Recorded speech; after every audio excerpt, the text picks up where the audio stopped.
My parents disowned me, so I became rich, but now they want me back in.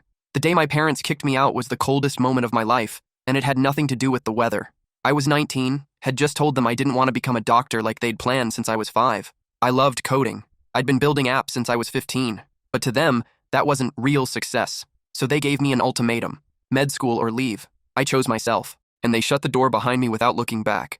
I slept in my car for 3 weeks, ate instant noodles, worked shifts at gas stations just to afford Wi-Fi at cheap cafes. But every night, I built. I taught myself everything: JavaScript, design, marketing. I launched a tiny budgeting app called TrackStack. No funding, no help, just grit. 2 years later, a YouTuber reviewed it. Overnight downloads exploded. I turned it into a full company. Then came investors, then buyout offers. I sold it for $3.2 million. At 22, I walked into a dealership and bought the exact BMW my dad used to joke I'd never afford unless I married rich. I didn't marry, I built. My story got picked up online. Kid disowned by parents becomes tech millionaire. It went viral. Strangers cheered me on. Old high school friends suddenly wanted to catch up. That's when the messages started. My mom, who hadn't spoken to me in 3 years, suddenly texted, "Proud of you. Come visit soon?" My dad sent a LinkedIn request. His bio still said father of 2. I was his only child. Then came the guilt trips. "We were just trying to protect you. Families fight, but blood is blood. Your grandma misses you. Grandma died 2 years ago. No one even told me. They invited me to Thanksgiving that year. Said they always knew I'd make it. Said they'd saved a seat for me like nothing happened. I showed up, but not to eat.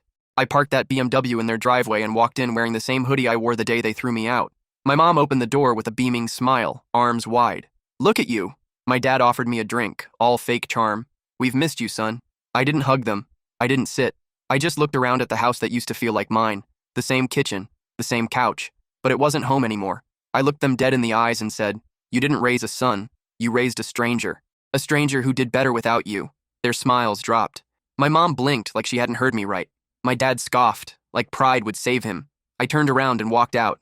They didn't follow. They never called again. People think getting rich solves everything. It doesn't. But it does give you choices. And I chose peace over pretending. Since then, I've helped other kids who were kicked out for chasing their dreams.